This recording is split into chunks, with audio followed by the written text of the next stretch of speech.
আমি সুকান্ত রায়, আমার দাকপ্পে থানার সাহেবরাও আমার পুবপাড়ায় আমার বাড়ি। আমার এখানে 4 একর জমি আছে। 4 একর জমির ভিতরে আমি এলটি শান্তি প্রথমবারের মতো আমি নিজে চাষ করছি।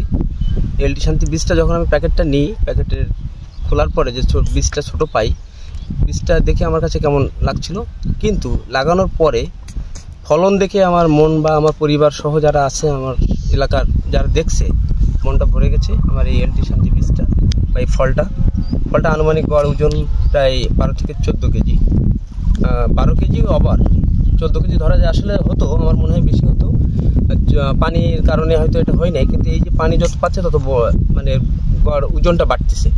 তাতে মনে হয় আমার কাছে খুবই লাভবান কৃষকরা আমরা যারা আছি, যদি এটা চাষ করতে পারি বা সবাই যদি করি, আমার নিজের কাছ থেকে খুবই মানে আনন্দ মনে হচ্ছে যে আমি আসলে বীজটা খুব ভালো পেয়েছি।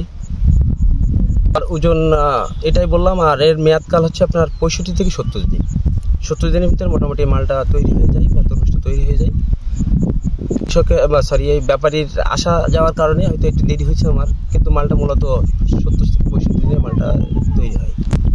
তাতে মোটামুটি আমার এই এলাকায় এই এলটি শান্তি আমার কাছে প্রথম, কিন্তু এলাকায় আরও চাষ করছে অনেক কৃষক জানি, কিন্তু এটা এলটি শান্তিটাই মনে করেন এলাকার সেরা বীজ হিসেবে স্বীকৃতিভাবে আশা রাখি, বা ফল হিসেবে, তরমুজের ক্ষেত্রে ফল হিসেবে স্বীকৃতিভাবে আশা রাখি। মানে আমার ব্যক্তিরা আছে আশপাশে যারা আসে মাঠে দেখে, তারা বলে যে আসলে সুন্দর।